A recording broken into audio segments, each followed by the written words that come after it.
અમીરગઢના ગોદડપુરા ગામે રાજ્યસભાના સાંસદ શ્રીનો સત્કાર સમારંભ અને નમો લાઇબ્રેરી કાર્યક્રમ યોજાયો હતો। અમીરગઢ તાલુકાના ગોદડપુરા ગામ દ્વારા આયોજિત દાનવીર સમાજ રત્ન અને દ્વારકાધીશના પરમ ભક્ત એવા રાજ્યસભાના સાંસદ શ્રી બાબુભાઈ જેસુખભાઈ દેસાઈનો સત્કાર સમારોહ અને ગોદડપુરા ગામે નવીન બનાવેલ નમો લાઇબ્રેરીનું ઉદ્ઘાટન કરવામાં આવ્યું હતું, જેમાં મોટી સંખ્યામાં ગામ લોકો અને ભારતીય જનતા પાર્ટીના નામી અનામી કાર્યકરો ઉપસ્થિત રહ્યા હતા। તેમજ ગોદડપુરા ગામે આવેલ મહેમાનોનું ગામની દીકરીઓ દ્વારા સામૈયું કરી ફૂલહાર અને કંકુ તિલક કરી સ્વાગત કરવામાં આવ્યું હતું। ત્યારબાદ રાજ્યસભાના સાંસદ શ્રી બાબુભાઈ દેસાઈ દ્વારા નવીન બનાવેલ નમો લાઇબ્રેરીનું રિબિન કાપી ઉદ્ઘાટન કરવામાં આવ્યું હતું। ત્યારબાદ રાજ્યસભાના સાંસદ બાબુભાઈ દ્વારા ગામ લોકોને સંબોધતા જણાવ્યું હતું કે વધુમાં વધુ દીકરીઓ ભણે અને 3 ઘર તારે તેવી દિશામાં દીકરીઓને ભણાવવી જોઈએ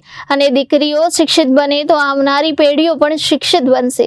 અને તેમજ રાજ્યસભાના સાંસદ દ્વારા વધુમાં જણાવ્યું હતું કે દેશના વડાપ્રધાન નરેન્દ્રભાઈ મોદી દ્વારા ભારત દેશમાં વસતા લોકો માટે અનેક સુવિધાઓ ઉપલબ્ધ કરી ભારત દેશને વિશ્વમાં મજબૂત બનાવવાનું કામ કર્યું છે તેવું સંબોધતા જણાવ્યું હતું। તેમજ રાજ્યસભાના સાંસદ શ્રી બાબુભાઈ દેસાઈ દ્વારા નમો લાઇબ્રેરીમાં પુસ્તકો લાવવા માટે 1 લાખ રૂપિયાનું દાન આપવામાં આવ્યું હતું। તેમજ આ કાર્યક્રમ અંતર્ગત રાજ્યસભાના સાંસદ શ્રી બાબુભાઈ જેસંગભાઈ દેસાઈ તેમજ પાલનપુરના ધારાસભ્ય અનિકેતભાઈ ઠાકર તેમજ ધાનેરાના ધારાસભ્ય માવજીભાઈ દેસાઈ તેમજ લોકસેવક ડોક્ટર હેમરાજ રાણા તેમજ એપીએમસીના ચેરમેન મોતીભાઈ દેસાઈ તેમજ અમીરગઢ ભાજપ પ્રમુખ પ્રવીણભાઈ પ્રજાપતિ, ભારતીય જનતા પાર્ટીના કાર્યકરો તેમજ ગામના આગેવાનો અને મોટી સંખ્યામાં ભાઈઓ અને બહેનો ઉપસ્થિત રહ્યા હતા।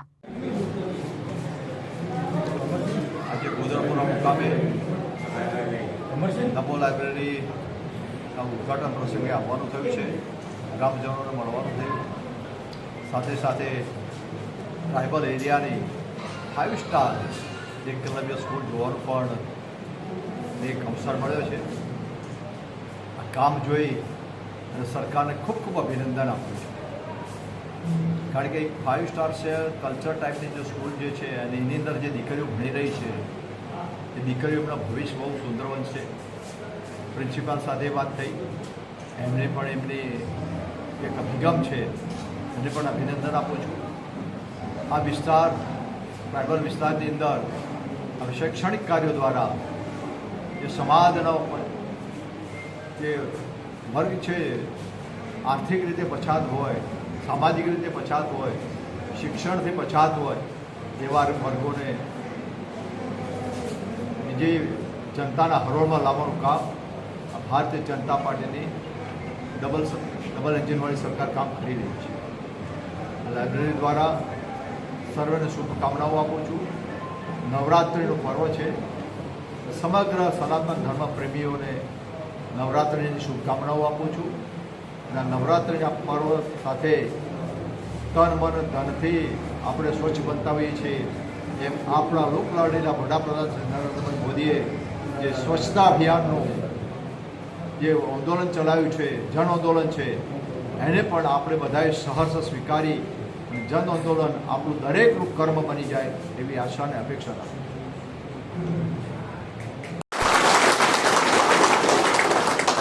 આ એક ખૂબ નસીબદાર ગામ છે અને એમાં ખૂટતું હતું તો આજે બાબુભાઈ બનાવી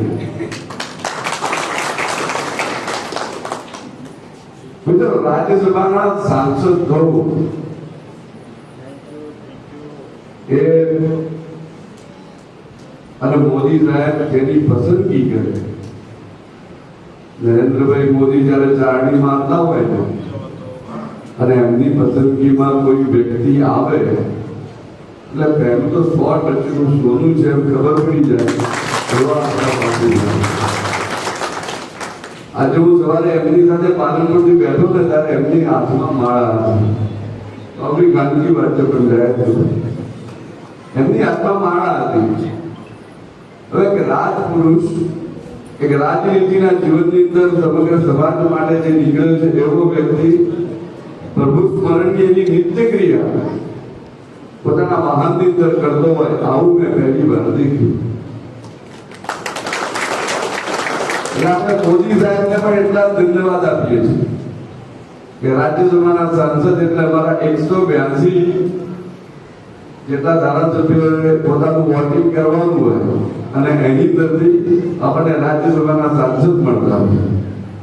એવા રાજ્યસભાના સાંસદ તરીકે જ્યારે બાબુભાઈ જેવા હું એમના માટે શબ્દ વાપરતો હતો તો મેં કીધું એક પવિત્ર રાજપુરુષ, એક નિષ્ઠાવાન રાજપુરુષ અને એક સનાતન પ્રેમી રાજપુરુષ કે જેને સનાતન ધર્મની હંમેશા ચિંતા કરે છે એવા રાજપુરુષ આપણને આજે રાજ્યસભાના સાંસદ તરીકે મળ્યા. ત્યારે તમારા સૌ વતી હું પણ એમને એમના સત્કાર સમારંભની અંદર આજે ખૂબ ખૂબ અભિનંદન આપું છું.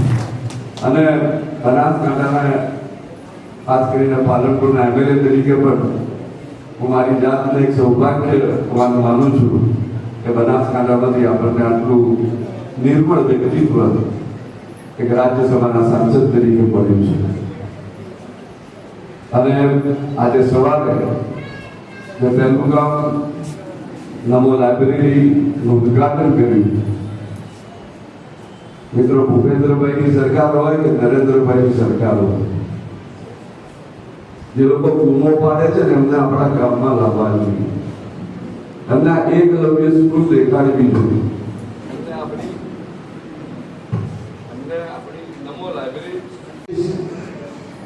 ગુજરાત સરકારનું અને કેન્દ્ર સરકારનું કાંઈક ખંડેણું કહેવાય એકલવ્ય સ્કૂલ.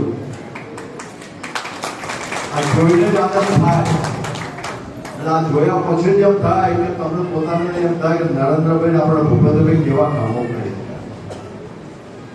એવા આ એકલવ્ય સ્કૂલના વાલીની આપણે એકત્રિત થયા છીએ.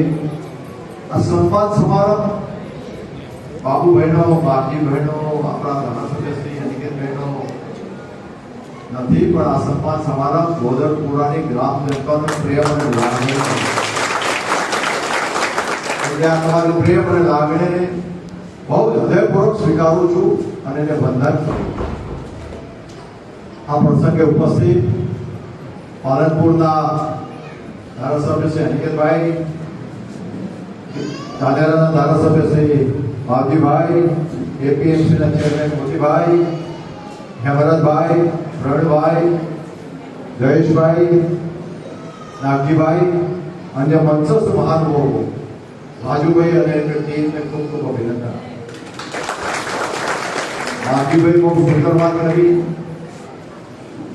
પણ હું તો માનું છું કે બાપજીભાઈ કહ્યું, પણ મને તો એવું લાગે છે કે દ્વારકાધીશ ભગવાન મને નિમિત્ત બનાવે એ લીલા કરે છે અને લીલા કરી મને નિમિત્ત બનાવે છે એનો મને બહુ આનંદ છે, ગૌરવ છે. તમારા બધાના દર્શનનો લાભ મળ્યો. નમો લાઇબ્રેરીનું ઉદ્ઘાટન થયું. એ નમો લાઇબ્રેરીની અંદર દીકરા દીકરીઓના ભવિષ્ય માટે જે સ્પર્ધાત્મક પરીક્ષાઓ જે છે એવા પુસ્તકો લાવવા માટે 1 લાખ રૂપિયાની ગ્રાન્ટ હું પુસ્તકો માટે અહીંયા આપું.